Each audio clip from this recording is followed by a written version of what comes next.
Here's a timeless truth that I learned in my struggles in life, and that is each of us has exactly the right circumstances to help us with our highest growth.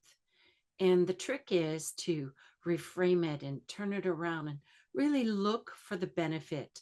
What conceivable, possible outcome that would help you is inherent in this situation.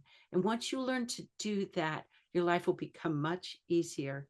And for me, these timeless truths were things that I learned in my struggle. When I was 29, I was diagnosed with adrenal insufficiency and told I would not live to be 30.